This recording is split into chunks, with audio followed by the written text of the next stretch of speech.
Do you want to hear the second most annoying sound in the world?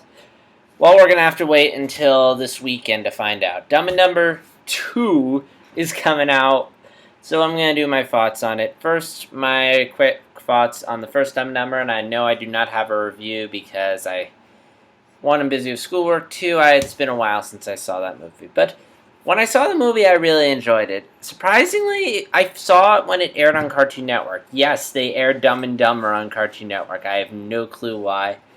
But I thought it was a pretty funny movie. I mean, maybe if I go back, I'll think differently of it. But from what I remember really enjoying it. In regards to the second one, it looks really stupid. And it could either go two ways. It could either be the good kind of stupid, where it's so funny I'll just love it.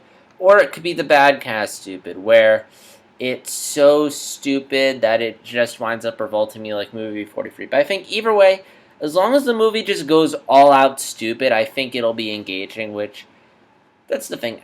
With a comedy, I just want to be engaged. Like, as long as I'm not just sitting there in silence, bored out of my mind, or completely bored out of my mind, like with not Big Hero 6, Million Ways to Die in the West, or completely revolted by everything I see, like in Scary Movie 2, I'll be fine. And hopefully the film will have some nostalgia to it.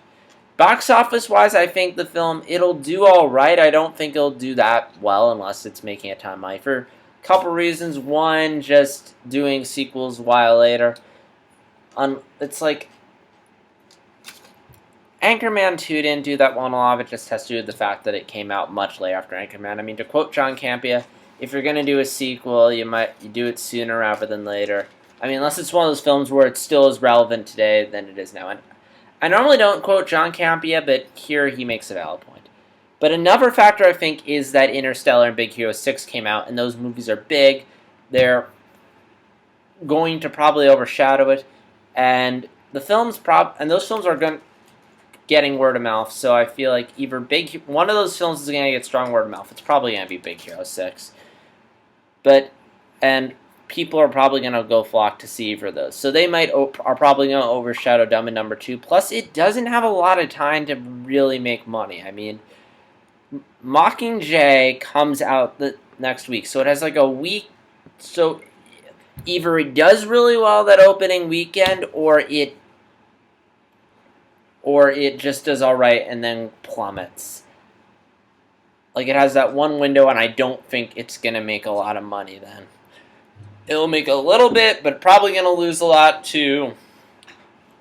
Like, come next weekend, most likely, again, this is just my prediction, I could be wrong. I was completely wrong about Big Hero 6 not making as much money opening weekend as Interstellar, but Interstellar and Big Hero 6, I'm pretty sure, are still going to be in the top two in the box office this weekend, but I feel like, Dumb and Dumber is going to come out on the bottom. It'll probably do all right, but not much. And then Mockingjay comes out, and then you have these three big movies all making money, and I think Dumb and Dumber 2 might just get lost in the shuffle, unless it's a big hit. In that case, it might do well, but otherwise, I really feel like this is going to overshadow it. I mean, this isn't the summertime. People aren't going to go see every movie. I mean, unless it's like a phenomenon, I doubt Dumb and Dumber 2 will make money. Will I go see it in theaters?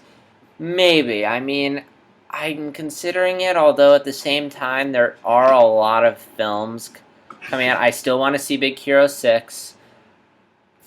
And there's a bunch of other smaller films like Birdman I really want to see. Whiplash I really want to see. Mockingjay will be the obligatory. I need to go see this because everyone's talking about it. Which reminds me, I still need to see Catching Fire. So I might not get to it. But, definitely, like, if I don't get to it when it's in theaters, I'll definitely keep an eye out for it when it comes out on DVD or on demand. And yeah, that's all I have to say about Dumb and Dumber 2. So, are you looking forward to this 90s nostalgia trip? Please comment and let me know. And as always, JStars60 signing out. Take care.